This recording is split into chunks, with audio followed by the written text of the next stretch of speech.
Good morning, good afternoon, and good evening, friends, wherever you are today. It is my prayer again that our God is being true and faithful to you. Thank you very much for joining me again on this journey, exploring the fruit of the Spirit, as in Galatians chapter 5, verse 22 and 23. We've already learned so much about the fruit, and we are told that this fruit is characterized by love, joy, peace, long-suffering.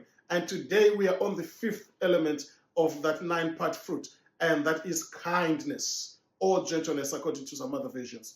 Kindness is a quality that is characterized by being generous, by being friendly, by being selfless, considerate of other people. Kindness is an act. It is not something we just talk about. Friends, we are called as God's people. But let me go further to say you don't have to be a believer to be kind. Kindness begets kindness. When you give, it comes back to you. Jesus, one day, he gave a story of the Good Samaritan.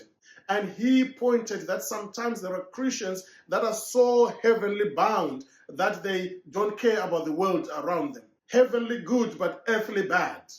We are told that, there was a man who was in need, and there were two people going to church or coming from church. These people, when they saw a need, they simply passed by.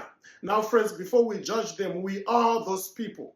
Some of us, we see the naked, we see the hungry, we hear of those in prisons, and all we do is we wish them well, but we never intervene. We talk good game, but never play the right game. Can I put it to us, friends? Christ has called us to manifest the kindness of God. God is kind to us, friends.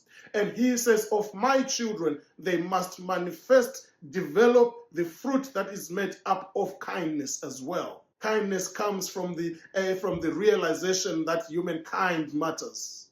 The motivation for kindness is knowing that God has been kind to us. And so, God's children, as we go about our daily business, let us not be a people who know how to pray for the sick, who know how to pray for the people without food, who know how to pray for the people that are poor, and never contribute to improving the situations. We can no longer continue as we are, in our churches feeling comfortable, in our homes eating all the food and throwing some in the bin, and yet we know there is somebody who doesn't have and think we are close to God.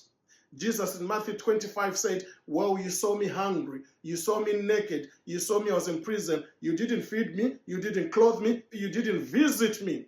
Those were the measures for those that were godly and those that were ungodly. And he simply said to those that intervened in the right time, at the right moment, well done, good and faithful servants. We must be kind at all times. Sometimes a smile is all it takes. Psychologically, you will find for child development, there are people growing up in abusive families. All they need is the one person, even a neighbor, even a stranger who is kind to them, to give them a different trajectory to their lives. If they don't get that, then life is going downhill psychologically. Friends, let us be kind, for kindness is of God.